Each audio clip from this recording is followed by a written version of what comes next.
এই ভাদ্র মাসের রোদ্দুর যতটা ভালো ততটা খারাপ। বলে ভাদ্র মাসে রোদ্দুর লাগালে শরীর ভীষণ খারাপ হয়। তবে এই প্রচণ্ড গরমে কিভাবে আমি সকাল থেকে সমস্ত কাজ গুছিয়ে নিলাম, ঘর পরিষ্কার, রান্না বান্না সমস্তটাই। নমস্কার বন্ধুরা, আমি অনু, হ্যাপি লাইফ উইথ অনুর আরও একটা নতুন ব্লগে আপনাদের সকলকে জানাই মন থেকে অনেক অনেক স্বাগত। কেমন আছেন আপনারা? নিশ্চয়ই খুব ভালো আছেন। আমিও এই যে কাজকর্ম, গাছপালা, আমার এই ছোট্ট সংসারটা নিয়ে ভীষণই ভালো আছি। দেখেছেন প্রচণ্ড পরিমাণে রোদ্দুর বেরিয়েছে, সকাল সকাল এতটাই রোদ্দুর যেন মনে হচ্ছে চারিদিক পুরো পুড়িয়ে দেবে। তবে যখন বৃষ্টি হচ্ছে তখন ভালোই বৃষ্টি হচ্ছে, আবার যেই দিনকে রোদ্দুর দিচ্ছে তো প্রচণ্ড পরিমাণে রোদ্দুর দিচ্ছে। এই তাপটা সহ্য করার মতো নয়। সকালে বাসি কাজকর্ম, রান্নাবান্না বলতে আজকে বিশেষ কিছু রান্না নেই। আপনাদের দাদা ভাইয়ের একটা নিমন্ত্রণ আছে, তো মা আর আমি খাবো, সিদ্ধ ভাত করে নেব। তাই ভাবলাম যে বাড়িটা একটুখানি ডিপ ক্লিন করে ফেলি। আসলে বেশ কয়েকদিন আগেও করেছিলাম, যখন সেই আমাদের রান্না পুজো ছিল।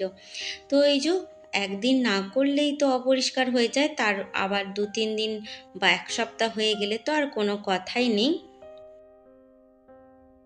সামনেই আসছে দুর্গাপুজো, চারিদিকে প্যান্ডেলের শুরু হয়ে গেছে, আর কেনাকাটা তো অনেক দিন আগে থাকতেই অনেকের শুরু হয়ে গেছে। তবে আমার বিশেষ কিছু এখনও শুরু হয়নি, জানি না কবে শুরু করতে পারবো। আর ঘর দুয়ার সেগুলো তো পরিষ্কার করে নিতেই হবে। পুজোর আগেই মানুষের কত প্ল্যানিং থাকে, কিভাবে ঘর দুয়ার গোছাবে, কিভাবে ঘর দুয়ারকে সাজিয়ে গুছিয়ে তুলবে। তবে ওই যে মধ্যবিত্তের শখ থাকলেও সবসময় উপায় হয়ে ওঠে না। তবে যেটুখানি আছে পরিপাটি করে মা দুর্গাকে সাদরে আমন্ত্রণ জানাবো।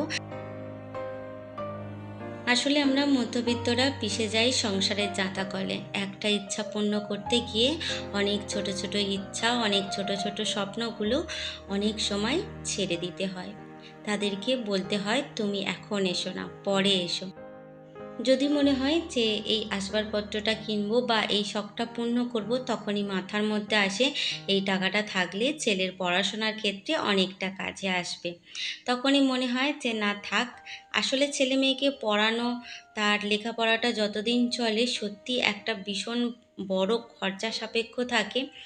আর আমার মতো যারা মধ্যবিত্ত মানুষ তাদের তো আরোই অবস্থা খারাপ হয়ে যায় সন্তানকে লেখাপড়া শেখাতে, কেননা আজকের যুগের যা অবস্থা তাদের টাকা ছাড়া কোনো কথা হয় না। তারপরে সমাজের সঙ্গে চলাফেরা, আত্মীয় স্বজন পরিজন, আপদ বিপদ সমস্তটাই লেগে থাকে একের পর এক। দেখতে গেলে কিছুই থাকে না দিনের শেষে হাতে, সব কিছু যেটুখানি আসে খরচা হয়ে বেরিয়ে যায়। তবুও চেষ্টা করি যাতে কিছুটা রাখতে। আসলে মানুষের শরীর খারাপের কথাও ভেবে কিন্তু টাকা রাখা উচিত। আসলে আমরা অনেক সময় ভাবি যে আগে থেকে শরীর খারাপ হবে এই ভেবে কেন টাকা জমাবো। না, টাকা জমানো খুবই দরকার, কেননা হঠাৎ করে কার কখন কী শরীর খারাপ হয়ে যায় সেটাও কিন্তু বলা যায় না। কারোর কাছে হাত পাতার থেকে নিজে যদি কিছু টাকা জমিয়ে রাখতে পারি, তার থেকে হয়তো আর কিছু ভালো হয় না।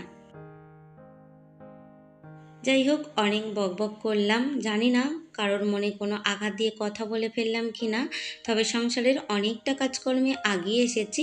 এই যে সিঁড়িটা ঝাঁট দিয়ে একদম নিচে চলে যাব, গিয়ে হাত পা ধুয়ে তারপরে জল খাবারের জন্য লেগে পড়েছি। আজকে আলু ভেজে নিচ্ছি, একটু আলুটা বেশি করেই ভাজছি।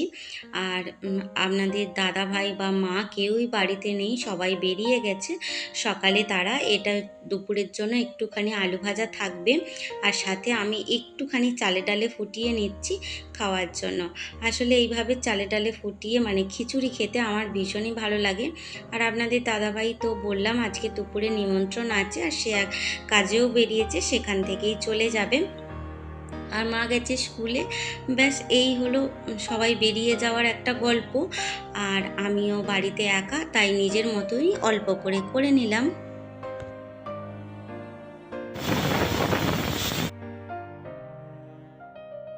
আজ আজকে যদিও ভালোই রোদ্দুর আছে, খিচুড়ি করার কোনো প্ল্যানিং ছিল না, কিন্তু ভাবলাম যে কি তাড়াহুড়ো করে করা যায়।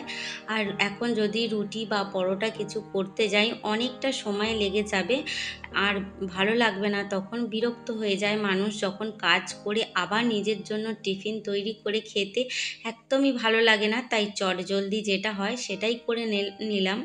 ভেবেছিলাম তো দুধ মুড়ি খেয়ে নেব, কিন্তু তারপরে ভাবলাম যে না, একটুখানি আলুও ভাজতে যখন হবে দুপুরের জন্য, তো একবার এটাই করে নিই। আর এই যে খাওয়া দাওয়া করে চলে এসেছি ওপর ঘরে। আজকে মুছে নেব, নিয়ে স্নানটা করে নেব। আসলে ওই যে বললাম খালি সিদ্ধ ভাত হবে, সিদ্ধ ভাত তো কুকারে হয়ে যাবে, তাই রান্না করার বিশেষ আজকে ঝামেলা নেই। তাই সকাল সকালই ওপর ঘরটা মুছে নিয়ে একদম স্নান করতে চলে যাব। কেননা এই যে নাতা দিলাম, তারপরে ওপর ঘরে বাথরুম পরিষ্কার করব, করে নিয়ে একদম স্নান করতে চলে যাই।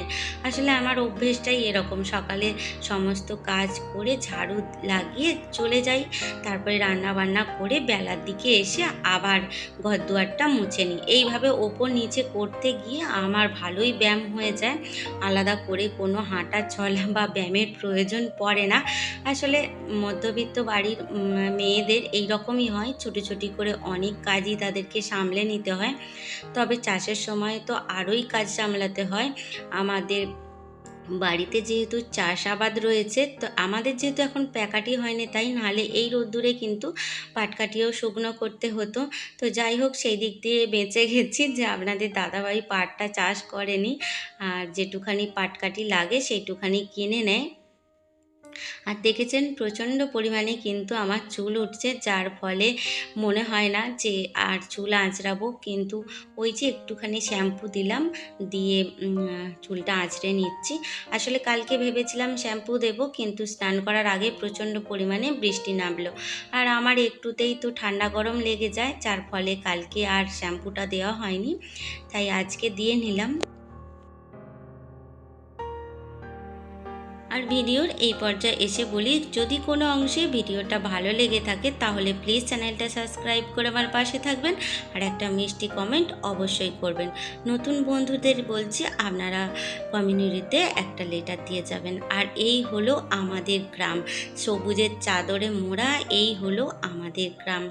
তো আপনাদেরকে ভালো করে একদিন দেখাবো, আজকে তাড়াহুড়োর মধ্যে খুব একটা দেখাতে পারিনি। আর এটা হলো রাত্রেবেলা হয়েছিল আলু ভাজা, পরোটা, আর সাথে ছিল সেমাই। তাহলে চলুন আজকের মতো এখানেই, কালকে আবার দেখা হবে, ততক্ষণ খুব ভালো থাকবেন।